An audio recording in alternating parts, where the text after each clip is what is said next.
Hi guys, this is CA Ridhima Mehndiratta and today I have made this video to discuss one of the most important section that is really important for filing your income tax returns for financial year 2021, that is assessment year 21-22.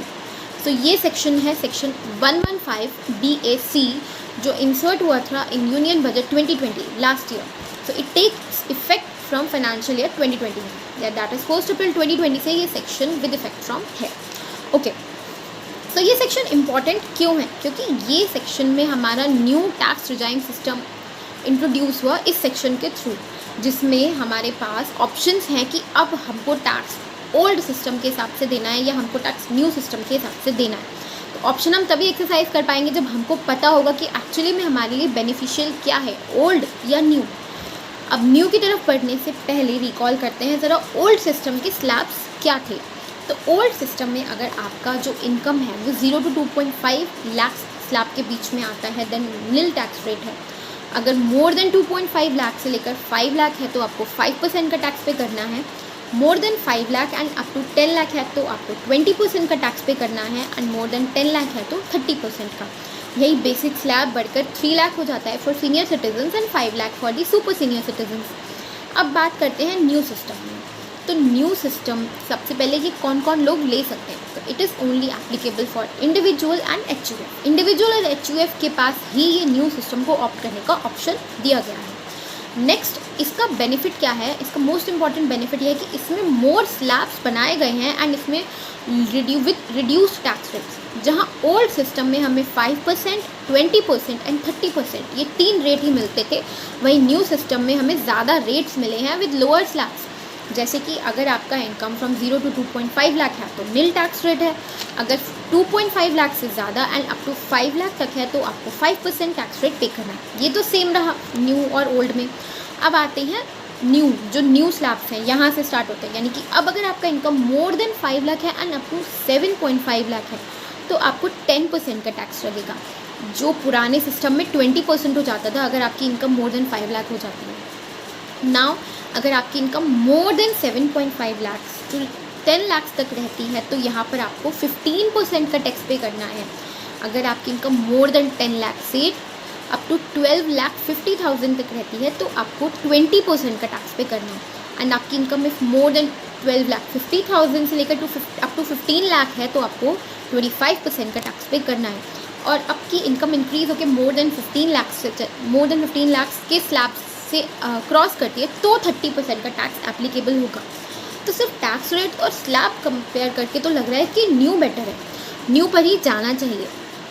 New better पड़ेगा but कुछ conditions के साथ। तो new tax जो regime system में up to 70 deductions and exemptions जो old में आप क्लेम कर सकते थे वो न्यू में आपको नहीं मिलेंगी। जैसे कि चैप्टर 6 से deductions that is ATC, LIC, NSC, PPF, इस टाइप के जो डिडक्शंस आपको ओल्ड में मिलते थे ना वो न्यू में नहीं मिलेंगे। तो चैप्टर 6 से डिडक्शंस में ATC, ATD, ATE एंड बहुत सारे और भी सेक्शंस कवर होते हैं, वो डिडक्शंस आपको न्यू सिस्टम में नहीं मिलेंगे।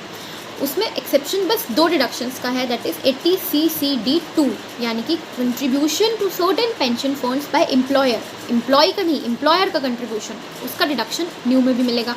उसके अलावा 80JJAA दैट इज़ जो एडिशनल एम्प्लॉय कॉस्ट होती है ना उसकी डिडक्शन। तो चैप्टर 6 से डिडक्शंस गए आपके न्यू में, आप न्यू में नहीं क्लेम कर सकते हो। उसके अलावा हाउस रेंट अलाउंस नहीं मिलेगा आपको। Leave travel allowance it is also not available. Standard deduction जो सैलरीड एम्प्लॉयज़ को स्टैंडर्ड डिडक्शंस मिलती थी 50,000 तक की अपनी सैलरी में से डिडक्ट करने की, वो डिडक्शन भी आपको न्यू सिस्टम में नहीं मिलेगी। एंड अगर आपका बिजनेस इनकम है तो आपको additional depreciation, investment allowance, capital expenditure under section 35, specified business वाले डिडक्शन 35 AD और 10AA के SEZ के डिडक्शंस, ये सब डिडक्शंस भी न्यू टैक्स रिजाइम सिस्टम में नहीं मिलेंगे। उसके अलावा डिडक्शन जो फैमिली पेंशन की अंडर सेक्शन 57 ओल्ड सिस्टम में मिलती थी वो भी न्यू सिस्टम में आपको नहीं मिलेगी। और एक important deduction interest on housing loan under section 24B on self occupied property जो रिपेयर्स के केस में 30,000 तक रहता है एंड कंस्ट्रक्शन के केस में 2 लाख, वो भी न्यू सिस्टम में नहीं मिलेगा। तो बहुत सारे डिडक्शंस जो हम ओल्ड में क्लेम करते थे, अपना टैक्स सेव कर लेते थे, वो डिडक्शंस न्यू में नहीं है। अब आप ये सारी चीज़ों को एनालाइज करने के बाद देख पाओगे कि आपके लिए बेटर क्या रहेगा, ओल्ड सिस्टम या न्यू सिस्टम, ठीक है।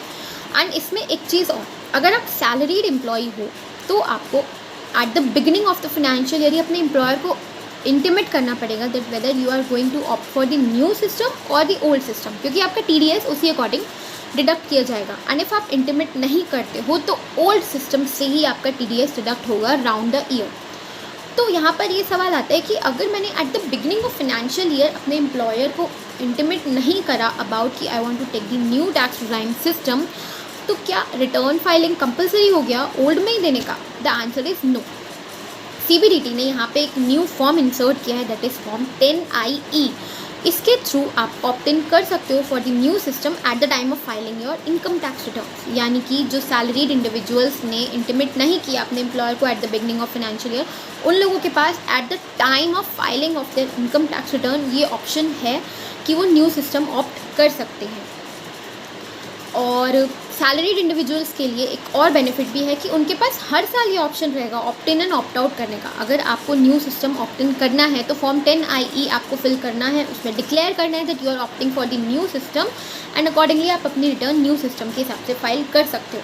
अगर आपने ये बिना फॉर्म फिल करे न्यू सिस्टम के हिसाब से अपनी रिटर्न फाइल कर दी और टैक्स पे कर दिया तो आपको डिमांड लग के आ जाएगी एंड आपकी जो रिटर्न है वो ओल्ड के हिसाब से प्रोसेस की जाएगी, बैलेंस टैक्स आपको पे करना पड़ेगा। सो रिमेंबर दिस थिंग कि before filing your return intimate by filling this form 10IE।